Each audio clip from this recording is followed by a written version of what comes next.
In today's aviation news proceedings, there's updates on delays with the 737 MAX at a US airline, and staying within the United States, a major airline is nearing an order for Airbus and Boeing aircraft. Lastly, Norse Atlantic Airways has posted a loss, but there's a bit of a catch regarding that. Let's begin with the new aircraft order. American Airlines is the subject of this, and they're reportedly very near a deal with Airbus and Boeing for narrowbody aircraft.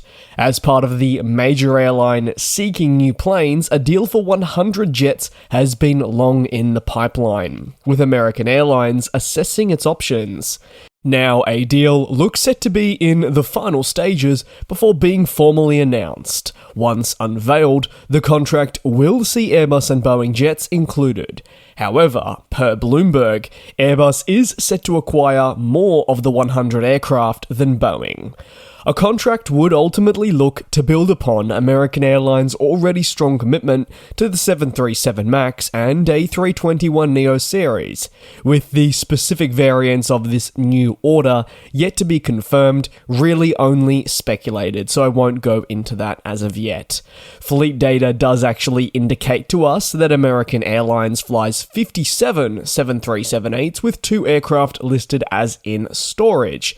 Meanwhile, the airline has 70 active A321neos with 10 units listed as parked. These aircraft types are among the youngest in their fleet overall, and they want to build upon this. New aircraft orders are coming in thick and fast from major airlines, and long gone are the days where we see a commitment for, say, just 10 planes. We are talking more often than not in the 3 digits, and it comes for a host of reasons, but largely it tracks back to the fact that aircraft lines are sold out for years to come. In the case of, say, the A320neo family, analysts have frequently warned that the line is sold out through to the early 2030s. So if an airline has the opportunity now to place an order to meet future growth, it must do so sooner rather than later. However, it is important to note that only certain airlines can place such a significant order now for so long into the future. What does that mean for other companies that are not able to do this? Well, their future is a little bit more challenging. It's why we're seeing American Airlines looking towards 100 new narrow-body aircraft, so by the time the 2030s do roll around, they'll not only have, yes, a modern and efficient fleet, but they'll be able to meet future demand levels and hopefully not have to worry about aircraft shortages. Failure to make these orders now if you are a major airline, especially in such a competitive market, can have some pretty negative repercussions, such as yourself as an airline being left behind as others advance very quickly. Over to the next story of today, and that's on the 737 MAX. Since its placement, Allegiant Air's notable order for the 737 MAX series has been filled with doubt, uncertainty, and frustration, rather than, say, just strictly hope and excitement that you'd arguably want to see. And according to new reports by Reuters, Allegiant is forecasting fewer aircraft deliveries from Boeing in 2024 due to the continued fallout from the 737 MAX incident. As a result of this, key production processes are being placed under a heavy investigation and therefore being impacted. A total of 24 737 MAX jets were initially expected to be delivered to Allegiant this year, and this was as part of the pre-planned delivery schedule. This is going to be slashed in half. When speaking with Reuters, Allegiant's president said the expectation is that the figure will be closer to 12. And again, this is very much subject to change. When it comes to aircraft production rates, and especially what falls on the American plane maker, there is a lot of uncertainty. Allegiant says that it will be able to manage the delivery delays for the moment, so long as it can keep a consistent dialogue open with Boeing regarding when these deliveries are set to occur. Delays are unfortunately not that uncommon in the industry.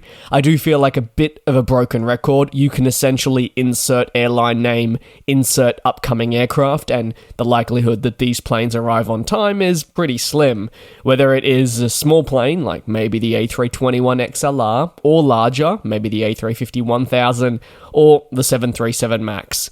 All airlines, whether you're low cost, full service, or something else, are being impacted, and they're frequently now announcing these forecasts being shifted. And as a response, we're seeing schedules sometimes also be adjusted, or airlines looking towards the leasing market to mitigate losses.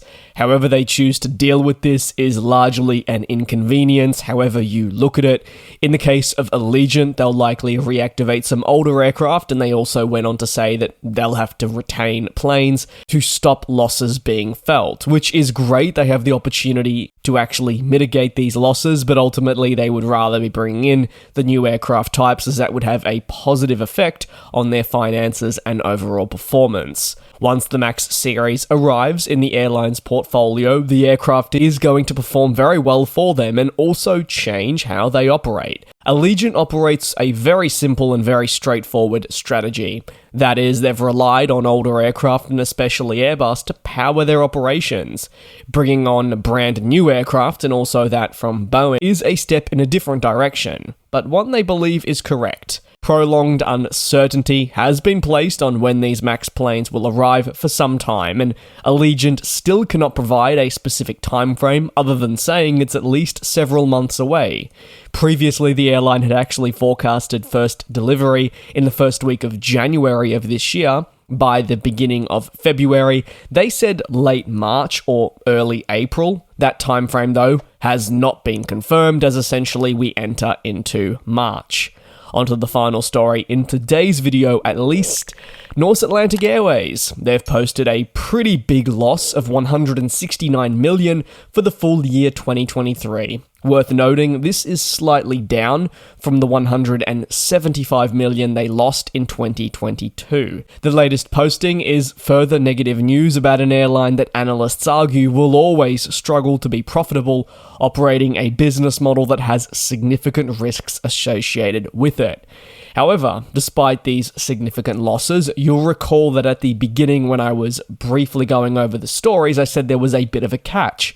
And that is because the airline says it now has a clear pathway towards profitability, which will reach year-round. What this is remains to be seen, but this is what they're going with. In terms of its results, revenues hit $439 million, which was actually up from $104 million. Load factors increased 12 percentage points to 74%, and revenue per passenger increased by over $120 for each customer. So, there were actual improvements right across the board, and if these can continue on an upward trajectory, it's great. But there are other pressing concerns, and obviously the underlying factor is they brought in a loss. Launching in 2022, Norse Atlantic is one of our newer carriers to join the market, and since its conception, has encountered its fair share of struggles. However, despite the struggles, Norse has always attempted to offer the best possible service, but what is key is doing so at the lowest price.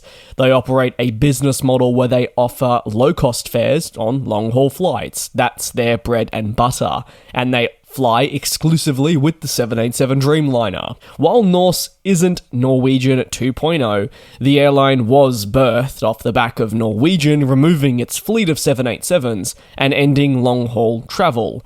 In its place, Norse came into the market, took some of Norwegian's executives, took their planes, and largely took their route network.